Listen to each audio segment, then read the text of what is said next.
Okay, I want you to see that the whole thing is on a compromise that has to be worked out. The politics of a compromise. And compromise that defies God's direction isn't compromise. That's called sin in the Bible. When you compromise something that goes in a different direction than God wants it to go, that's called sin. But political compromises are to be expected. In other words, it's not wrong for the Republicans and Democrats to get together and compromise on a package. Compromise isn't always a bad word. Statesmen bring about compromise on a number of levels. Unless it's moral compromise, then the word for that is sin. Okay? So this is a problem that's a little bit different than just a straight up and down sin. Political decision making is always horse trading. It's always a compromise. But that's what congressional leaders do. Okay?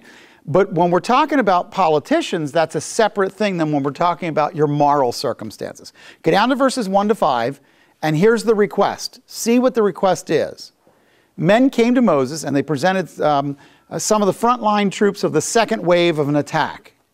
And in Numbers 2, that marching order was given, and it told you how you had to line up and who went first, who went second, who went third. Now, it says the sons of Reuben and sons of Gad had exceedingly large numbers of livestock.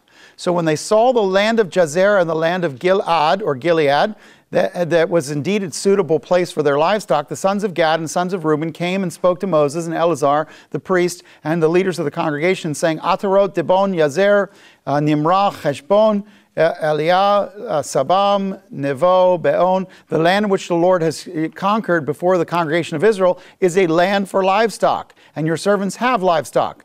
They said, if we have found favor in your sight, let this land be given to your servants as a possession. Do not take us across the Jordan. What are they asking? Stay where they are. Yes. Go down and underline, do not take us across the Jordan. What they're saying is, we like this land. We got lots of cattle. This is good cattle grazing land. Can we stay here? Do we need to go with them? The issue was that God had already blessed them with a lot of cattle, large herd, lots of flocks. So their desire to stay on the east side of the Jordan and not go into the land was partially motivated by that. They had a big number of livestock. The second thing is that the choice was based on what appeared to be good pasture land. Now, in the Bible, your antenna should go up. When a land looks good but isn't what you were promised to go to, is that the land you should be asking for? So when it looks good, I'm thinking of Lot. I'm thinking of when it looks good, that's not a good way to do that. But they couldn't look forward to what their choices would mean to the future. That's one of the problems is we look at what looks good, but we don't see the future.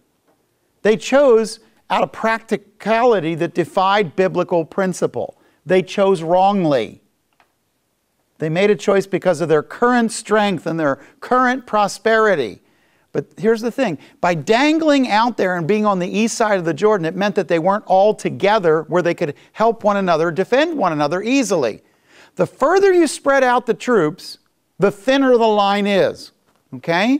And so they're asking to thin the line significantly. The other thing I noticed about them is, did you notice that in verses 3, 4, and 5 they have God talk? They use principles, the land which the Lord conquered before the congregation of Israel is land for livestock. They use this kind of God talk language. God gave us all this land and the Lord has done this, as if to say, I know He didn't promise this to us, but I'm just thinking maybe we should have it anyway because obviously the Lord is in it. The problem is that what works has to be placed in the context of God's revealed word. If you're not sure about this principle, it's an important one. Just because it works doesn't mean God liked it. God only liked it if it worked and in the context of His word was a good thing. Okay? Yes, they won, but that didn't mean that that's because God wanted them to use it that way. So, for instance, you're just really wondering whether or not you should buy a boat and sail around the world. And as a matter of circumstance, a long-lost uncle you never knew died and left you a big pile of money. And because that big pile of money came while you were thinking about buying a boat and floating around the world, does not mean that's how you should use it. Just because the circumstances look right, without the biblical value surrounding the circumstances may not lead you to the right conclusion. Okay? Now, what's Moses' first reaction in 6 to 15? If you read this, Moses' issue with the request is mostly about what the request omitted, what they didn't say. So Moses assumed that the tribes of the second wave were bowing out and they didn't want to fight the war. In Numbers 2, it says that these groups were supposed to line up after this group and before that group. If all of them check out and go to the east side of the Jordan, it means they won't be there in line when they're supposed to be there. So your decision affects all the community. If you decide not to do your role, then the whole community suffers. If these guys withdraw, there's going to be a gap in the lines of Israel. So Moses assumed that the tribes were bowing out. That wasn't what they wanted, but that's what he heard. The second thing is that Moses expressed fear that a splinter would come off that would cause discouragement. And what happens if they go east of the Jordan and they get smushed? Do the other 10 tribes stop and mourn and think God has forgotten them? Moses goes in verses 8 and 9, he connected the request with the past. Look at what he says. That is what your fathers did when I sent them to Kadesh Barnea to see the land. And when they went up to the valley of Eshcol and saw the land, they discouraged the sons of Israel so that they did not go into the land which the Lord had given them. He says, you guys are going to settle for this piece of land and not go into the land that God gave us, and it's going to discourage the rest of the tribes, and they're all going to be standing here mourning. By the way, that's not what happens. But Moses is reacting based on all the years of experience. In 16 to 19, they come back and they make a second attempt and they try to tell him again, no, you don't understand. That's not what we're saying. We will build sheepfolds for our livestock. We'll come with you over into the land. We'll fight with you and then we'll come back. So we're not going to leave you. We're not going to let you be high and dry. What's interesting is, I can't help but smile at the record of the conversation and marvel at the obtuse view of the Reubenite and Gadite spokesman, because what they say, first we'll provide a place for our sheep, then we will provide a place for our children. Seriously? Did you read that? First we'll make sure our sheep are okay, then we'll make sure our kids have a place to live. Like, does anybody else not see that seems a little bit weird? How many of you think you'd put your sheep after your kids?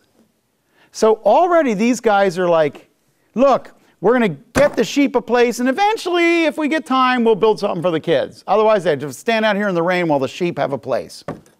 You don't build a hotel, put the sheep in it, and live out in the parking lot. That's just stupid. The second thing that I noticed is that look at verses 17 and 18. Essentially, they say this, okay, Mo, we get it. We build a place for our children and our flocks, and then we leave our families for however long it takes to fight with you. Yeah, Mo, all the fighters are going to go. Don't worry. Mom will be fine for a few years or decades over here by herself while all the army goes off. We're not worried about leaving everybody here. I mean, seriously? Would you drop off all your kids in the wilderness and take off and say, okay, if I don't come back, raise yourselves, I hope it works out for you. Does anybody know how to make cheese? We're leaving you a lot of goats. Somebody make some cheese. Yeah, I mean, come on. This is the dumbest plan I've ever heard. Then in verse 19, as if the practicality of their promise wasn't so short-sighted to be absurd, they snuck in a critical line in 32:19. I love this. We will not have an inheritance with them on the other side of the Jordan and beyond, because our inheritance has fallen to us on this side of the Jordan and to the east. So let me paraphrase the whole passage. Moses, here's the deal.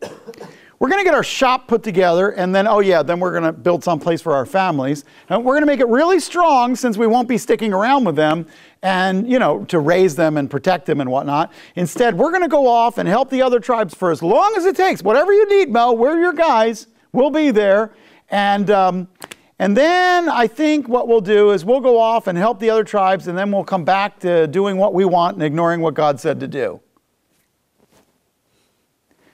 We're going to live in the land of promise. Well, we're not. We're going to live next door to the land of promise. That's what we really want. We found our own land of promise. It's right here, Mo. So does anybody see how stupid what they're saying is? I mean, really? When you cut through 32, it's people just kind of making up their own rules. I mean, somewhere in there, this is a great passage for a bunch of teens where you just go, this is just people going, I know that God says, you know, I realize he says certain things about relationships. I'm only going to violate, you know, half the rules because, you know, I want to honor God with every other rule. Really? Seriously? This is how you think it's going to work? And it's like, so at this point, they seem negotiable on things that really aren't. And as a result, one of the problems we have is that if we're not going to rely on God's word, we're going to compromise and rely on our own. I mean, it's really simple. We either follow his principles, his promises, his prescriptions, or we make them up. And it's okay if you want to make them up, but stop calling yourself a follower of God. You're not. You're a follower of you. That's what you are. So our work is to study carefully what God says and then do it. These guys thought it was good enough that they went off and fought with their cousins and their brothers and then came back and decided to live a different life. You know, I'm there for you, and then I'm going to live my life over here. But I'm there for you until you don't need me. 32 really is all about that. One of the things that's interesting is I think what's interesting is how Moses instructed Eleazar and Joshua. I want to go to that section, 28 to 32. Just drop your eyes there for a minute. I'm not going to beat this one hard, just for a minute. Moses gave command concerning them to Eleazar the priest and to Joshua son of Nun and to the heads of the fathers' households and the tribes of the sons of Israel. I want you to notice that in verse 28, Moses is almost done. He's almost finished being the leader. So he turns to the people who are going to be leaders after him. And Moses said to them in verse 29, if the sons of Gad and sons of Reuben, everyone who is armed for battle, will cross over with you over the Jordan in the presence of the Lord, and the land is subdued before you, then you shall give them the land of Gilead for a possession. But if they will not cross over with you armed, then they shall have possessions. They shall have possessions among you in the land of Canaan. The sons of Gad, sons of Reuben, answered, as the Lord has said to your servants, we will do. We ourselves will cross over armed in the presence of the Lord into the land of Canaan. What he says to them is, look, if you're not going to go over and help us fight these battles, then you are not going to be able to keep this piece of land. If you will go over and fight these battles with us, then after the battles, I'll let you come back. You know why? Why is Moses making this compromise? By the way, it's stupid. What they're asking for is dumb. We'll just be out here by ourselves and you all go have that. That's dumb, okay? Not only does it put the deep Jordan Valley right in the middle, and trying to coordinate one country with a big crack going right through the middle is hard, but also it leaves them hanging out there with all the desert tribes subject to being flanked by any desert tribe that's out there. It leaves them hanging out there by themselves. They'd be so much more protected if they'd come over. But the point is that Moses is not going to be there. You know, you get to the place in life when you realize that some people aren't going to follow what you say, so you just stop telling them. There's no point. You cannot push an elephant up a hill. He ain't going if he ain't going. That's just the way it is. And what Moses finally decides is, look, I'm 120 and I'm going to be dead soon. I could like go, don't you dare, but I'm going to die and you're going to do it anyway. I know that. So do you. So let me make a condition and tell the guys who are going to follow me. If they don't go with you, don't let them walk back here and take this. What's interesting is, look at verse 33. It opens with the summary. Moses gave the sons of Reuben and Gad. Then comes the half-tribe of Manasseh. Wait a minute. How did another half-tribe get in on the action? Did you ever wonder about that?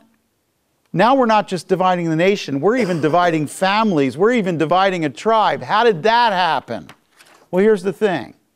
Don't miss that in the end, even more people will compromise than those who asked for compromise at the beginning. Because compromise will just spread like mold. It just will. Well, if you don't have to do it, I shouldn't have to do it. And here's what I find this all the time. There's a method of argument. I want you to hear it because it's important. People are going to argue with you that it's okay that they did wrong because other people are doing wrong. You know what?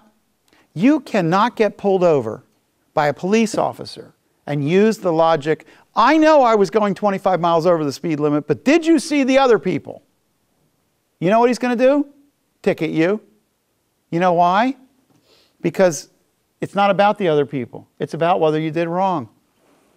And somewhere in our society we have this internal justice thing that we've made up, that if other people are also breaking the rule, that I shouldn't be penalized for breaking the rule. Do you know what I'm talking about here? Are you all on that page? That you will have people that will look you right in the eye and say, it's just not fair. I shouldn't get pulled over. Did you break the law? Were you in the presence of a police officer and were you breaking the law? Yes. Do you want the police to get paid what they're paid and let you break the law in their presence and do nothing about it? Is that the world you want to live in? No. Well, yeah. Well, if it's somebody else, no. But if it's me, yeah. That's not how it works. And that's exactly what happens here. So what they end up with is nobody forced Moses to accept something less than God commanded. He did that on his own.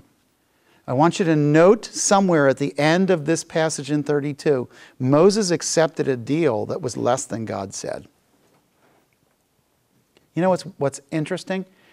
When we go out after 120 years of life, when we go out of the story of Moses, he goes out not on a bang of obedience, but on a whimper of compromise. You know what? You're going to find this. People mellow as they age. And very often, older people are not ready to stand up. They are afraid of where things are going. And so very often what they'll do is they'll compromise on key areas. And you have to be careful. You would think that the person who's been at it the longest would compromise the least. That's not true. Very often, they get to the point where they're just going, I can't fight this anymore. Okay, go to 33 for a second. Again, we're going to kind of do the mechanical. I'm going to try to run you through it very quickly. Go to 33:51. And I want you to see in 33 some commands at the end of 33 that are terribly important. What 33 is a summary of the journey. So somewhere between 33:1 and 33:50, just put the word summary of the journey, because that's what it is. It's a big, long summary of the journey. I'm not going to take the whole journey apart. I could do that, but I don't need to. You have been doing the journey now for a couple of weeks. Okay, they've been doing the journey for lots more years than you are. So stop now and just look at verse 50. Okay? Then the Lord spoke to Moses in the plains of Moab by the Jordan, opposite Jericho, saying, Speak to the sons of Israel and say to them, when you cross over the Jordan into the land of Canaan, then you shall drive out all the inhabitants of the land before you and destroy all their figured stones. That's high places with, with idolatrous things. And destroy all their molten images and demolish all their high places. And you shall take the possession of the land and live in it. For I have given the land to you to possess it. You shall inherit the land by lot according to your families. To the larger you shall give more inheritance, and to the smaller you shall give less inheritance. Whatever the lot falls to anyone, that shall be his. You shall inherit according to the tribes of your fathers. But if you do not drive out the inhabitants of the land before you, then it shall come about that those whom you let remain of them will become as pricks in your eyes, as thorns in your side, and they will trouble you in the land in which you live. And as I plan to do to them, so I will do to you. All right. This is the heart of the passage. Notice that there are a series of commands that God gives. And I want to outline the commands for you because they are powerful commands and you can use them with a youth group. These are straightforward, hard-hitting commands in order. Okay? First command in verse 51 and 52. Don't compromise with wickedness. It's very clear. When you see their wicked things, the word demolish is there. Do not compromise with their wickedness. Don't join them. Don't get to be a part of it. Do not compromise with them. Then go to verse 53. Second command. Don't stop short of obedience. Don't almost obey. Obey. Think not. Do.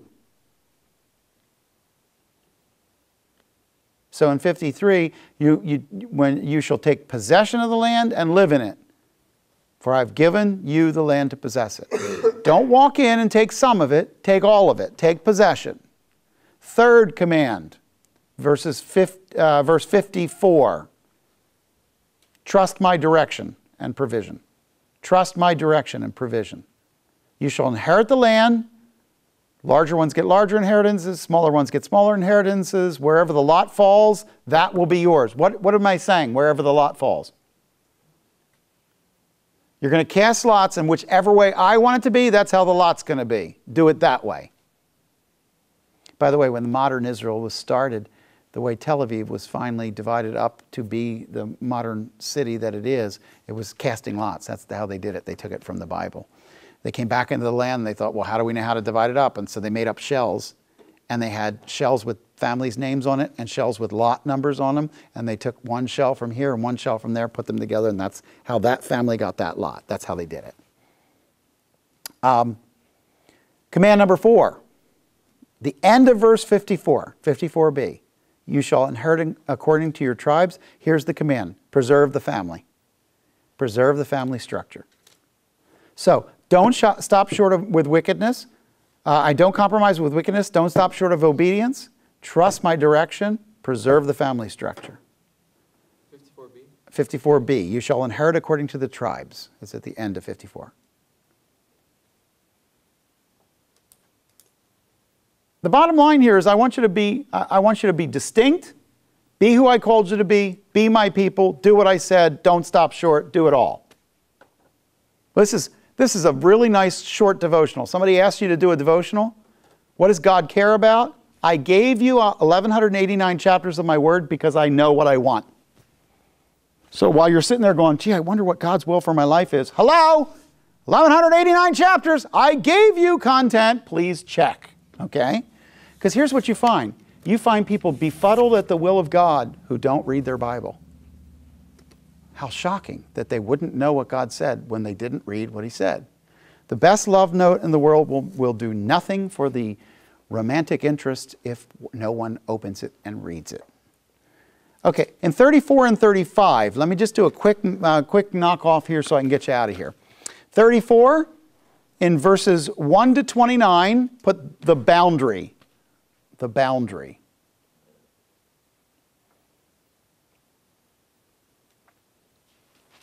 This is about the borders of the land. That's what it is. It's where do you put the borders? Okay? And then, what was it? 34, 1 to 29, right? Okay. Yeah, well, I just wanted to make sure I wasn't making it up. So, the whole chapter of chapter 34 is basically the borders and boundaries. Okay, that's where it is. And I want you to circle in verse 3 the word southern. Verse 6, western. 3, southern. 6, western. 7, north. Bothers me that it doesn't say northern. Just really bothers me. I just want you to know that. Verse 10, eastern. I got southern, western, north, and eastern. I think we should just write in the words earn. Northern. You northern. Okay? Then down in verse 12, underline, this shall be your land. This shall be your land. So the idea here is these are the boundaries. Now, somewhere on the page, mark, when people ask, what's the boundaries of Israel? This is where you get them from. This is the actual land that they were carved out and told by God to take. Then in verse 13, he says it again. This is the land that was apportioned to you. But this time he says to the 9.5 tribes. Why? Because Reuben, Gad, and a half tribe of Manasseh are in verses 14, 15. They're going to be on the east side of the Jordan. Okay? Now, in verse 17, just make a note that in 17, the people who do the choosing, the lot drawers or whatever, are named Eleazar and Joshua. In other words, he not only says, this is the shape of the land, he says, and these guys are the ones who get to tell you where to go. Okay? Now, if you got that, you got chapter 34 under your belt, because that's really what it's about. Now, in chapter 35, the passage 34 was set up to help you to understand what happens in 35, because 35 is going to be more complicated. I want you to look at verses 1 to 8 for a minute. Now the Lord spoke to Moses in the plains of Moab by the Jordan opposite Jericho, saying, command the sons of Israel that they give to the Levites from the inheritance of their possessions cities to live in. So I want you to put next to verse 2, Levitical cities or Levite cities. Remember, the Levites don't get a tribal territory, a countryside, but they do get certain cities inside the various other tribes. Go down to verse 7 and underline, give to the Levites 48 cities. Now put out in the margin next to it 48 Levite cities or Levitical cities. What verse? 7. Give to the Levites, you shall give to the Levites 48 cities. Do you see it? Yeah, I see it. Okay. I was telling you the truth. I didn't make that one up. So much of what I say I make up. Now, he commands the tribes and he says, all right, give them certain Levitical land and let them have that. It was given to the Levites to go and take the land from the tribes, not from the landscape itself. But I also want you to see something. The rest of 35 unfolded the proper use of Levitical places of refuge. So when you get to 35, 9 to 34, do you have cities of refuge written there? Yes. At the top of verse 6? Okay, cities of refuge? Okay. What is a city of refuge? From your reading, do you know what those cities are? It was a place like accidentally, if like you hurt somebody, it was some place you could go and they cannot. I can't remember if it was like a lot of time you were safe from them. It was like accidental. It was like a place to save him. So if my chariot ran over your child that ran out in the road, Yeah. you could kill me. You could actually kill me and probably be set free for killing me because I killed your child. Bottom line, my smartest thing to do is run to a city of refuge. That allows me to have Levites come together and make a decision concerning what I did. If I say it's an accident and there's evidence that there's an accident, I will then be left to live at a city of refuge, which means the accident was costly to me because I can't go home. It's not prison, but it's confinement. In other words, you can't go where you want to go. Now, let's mark off our passage so that because later on in the studies we're going to do in 1st and 2nd Samuel, we're going to have to come back here, okay? So let's mark this off. In verse 11, underline, select for yourselves cities to be your cities of refuge. That's at the end of verse 11. Killed any person unintentionally. So the purpose of a city of refuge is in a manslaughter case where someone killed someone and claims they did it unintentionally, they can run to these places. Now, it says in verse 12, underline, will not die until he stands before a congregation for trial. In other words, there's no immediate justice here. They can't lynch me. Even if they all saw me do it, if I get to this place before they catch me, I take off in my chariot, I ran over your kid, I don't stop, I take off and I head for a city of refuge. That, by the way, is the smartest thing to do. Okay, now, where are they? You want to put next to verse 14, where, question mark. And in verse 14, 3 cities across the Jordan and 3 cities in the land of Canaan. In other words, 3 on the east and 3 on the west of the Jordan. So, how many cities of refuge are there? 6. And verse 15, I would circle the word 6 cities.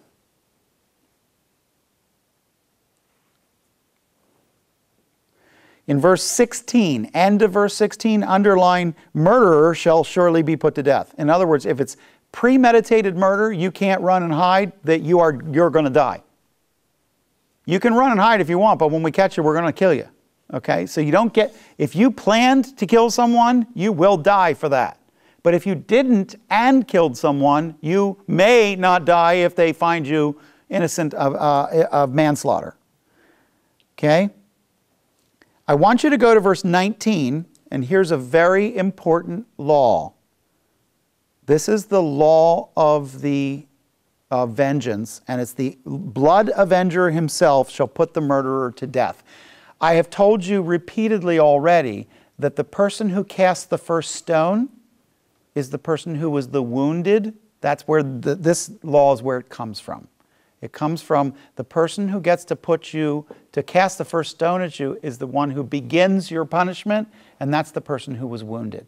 So in the case of the woman who was brought in John's gospel and thrown down in front of Jesus, and they said this woman was committing adultery, he said, let him who is without sin cast the first stone. In other words, if her husband's not also cheating, then he can cast a stone and she's going to die today. But if he's also cheating, then he doesn't get to get off while she gets killed. That's not fair.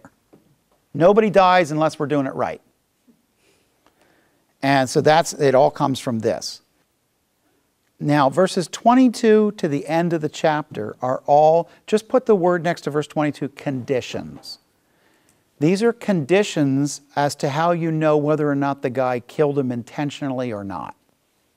This is how you know. Let me give you one of them, like verse 22. If he pushed him suddenly without enmity, that is, he wasn't mad at him, he just pushed him and he ended up falling off the cliff, okay?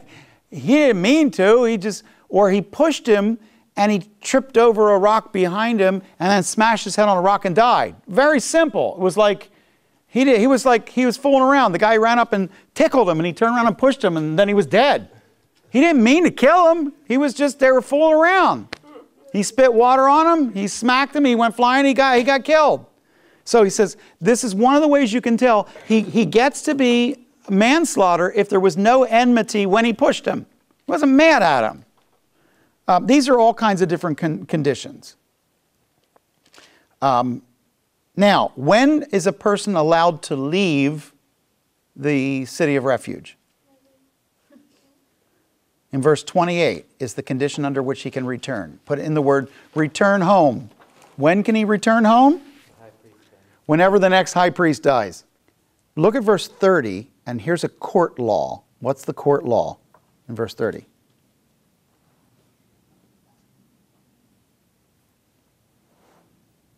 You have to have at least 2 witnesses. Got to have 2 witnesses or you can't convict the guy. 1 witness isn't enough. Okay, got to have 2 witnesses. In 31, does anybody spot a law in 31 that makes sense to you? What's that? It sort of sounds like bail. Really what it says is you could be able to buy out. Like let's say your child ran out in front of my chariot and I ran over your child. You may be willing to settle with me so that I don't have to live in that city. I can ransom that out. If I killed your child on purpose, there's no ransom. I have to die. That's just it. There's no compromise for first-degree murder. Okay? If we don't act justly, verse 33 says what we do. What happens to the land if we do not act justly and get rid of the people who are murderers? Pollute the land. We pollute the land. The Bible makes the argument that the ground itself is polluted, that the land itself is polluted by allowing injustice and unanswered. So that the blood of the one who was killed cries from the ground and isn't taken care of. Okay? And it's a very strange way of looking at it, but nevertheless a biblical way. Look at the end of verse 34. This is part of for I, the Lord, am dwelling in the midst of the sons of Israel. I live here, so don't pollute the land. I live here. That's what God says. Now, at the very end in chapter 36, it's a last piece of something that looks very much like a law. And in that last piece, this is another one of those collisions of principle. What's a collision of principle? Numbers 9 was another one. Where 2 laws smack into one another and you go, wait a minute, how do I do both of those? Because one seems to be smacking into the other, and sometimes they do. Okay, Truth collisions are when two principles, both true, seem to crash into each other. Okay? And in the Bible, it happens. Navigating the choices of our world aren't simple, even when we take the careful time to look through the Bible and follow the biblical worldview. So as an avid Bible student, I want you to admit that there are times when two biblical principles conflict and compete for value. That happens in our lives all the time.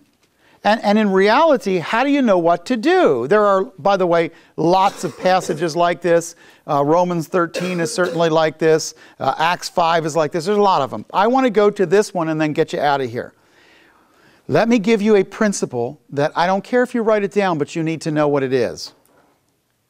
When application principles of God's Word appear to conflict with other principles, the Lord will separate out which of the two principles has the higher value. He'll do it.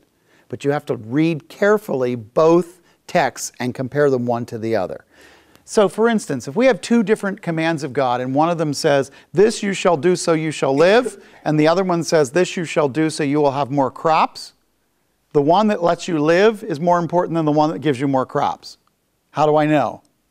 Because more crops when you're dead won't matter. Okay? Does that make sense? Verses 1 to 12, here's the authority principle. I want you to see it, and then we're going to get out of here just at the end of this chapter. Okay? The family heads of the clans of Gilead were brought together. Heads of the father's household of the sons of Gilead. Son of Machir, son of Manasseh. And it says in verse 1, they came near and spoke before Moses and before the leaders. Look at verse 2. The Lord commanded my Lord to give the land by lot to the sons of Israel as an inheritance. And my Lord was commanded by the Lord to give the inheritance to Zelophehad and to his daughters. Where did you see that? That was back in Numbers 9. So we saw this story, right? And he says, okay, look, I get it. You told me to do this. Now, verse 3. But if they marry one of the sons of other tribes, their inheritance will be withdrawn from the inheritance of their fathers. Here's the problem. As long as you have sons and you pass an inheritance through sons, it's all clear. So let's say this, I'm going to make a skinny map here so I stay over here. Here's my Sea of Galilee. Here's my Dead Sea. Okay, let's say our tribal territory up here is Asher. And there's guys who live in Asher, and they get married. They're going to stay in Asher, and their land's going to stay in Asher, the land that they're on. But let's say that you told me that these daughters get to be inherit. But when they get married, generally, who takes over their property? The man that they marry, right? So let's say Judah is down here. Let's say one of these girls marries a man from Judah.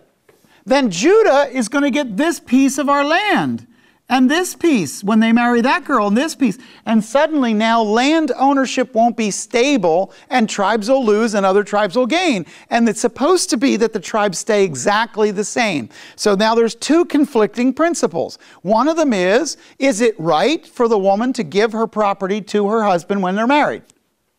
True or false? Is that the right thing to do? Under Deuteronomic law, it's the correct thing to do. He takes control of. So if I marry a woman who has no male heir, I take over her father's household, right? But if I'm from another tribe, what does that do because that woman married me from outside of her tribe? That's going to change the, if I'm a Judahite and I'm now in Asher, I'm going to take over that territory. Does that make sense? You understand what the problem is? So they have two laws, they're both from God's word, and they conflict. Here's what the answer to it is, put a box around verse 8. Every daughter who comes into possession of an inheritance of any tribe of the sons of Israel shall be wife to one of the family of the tribe of her father, so that the sons of Israel may possess the inheritance of the fathers. Here's what it says. When there are women only left in the line, they can carry their father's inheritance, but they have to marry another man from in the same tribe. So what God says is, you can marry anybody you want as long as they're in the same tribe. That way the farm stays under the same leadership. Does that make sense? And so when they took it to the Lord, it says in verse 10, so the daughters of Zelophehad did. So the end place at the end of Numbers ends with this simple idea. When there's a clash of two of God's principles, the greater principle of the two will be made known if you look carefully at the principle. Okay? The greater principle here was that there not be any tribes that grow and others that shrink. That's not allowed. The tribal territory is designated and set. So, what does Numbers end on? This could be like a quiz question maybe. What is the concept at the end of the book of Numbers? How does the book end? They're standing on the edge, looking over into the land, and it ends on inheritance. Why? Because the next thing that's about to happen, is Joshua, and they're supposed to begin to get their inheritance. So the last commands and words of Moses concerning the land will be inheritance laws. And by the way, he started them by saying, and they are operated by Joshua and by Eleazar. That is high priest and captain of the army. I'm turning it over to them. And so in Deuteronomy 34, Moses will take the mantle of leadership off of himself, put it onto the much younger whippersnapper named Josh, and he will die and his body will be fought over, which you do not know from Deuteronomy. You don't know that until the New Testament. There's a battle for the body of Moses. Why? Because it's going to be needed again. Moses comes back out of retirement several times. One of them is at the Transfiguration.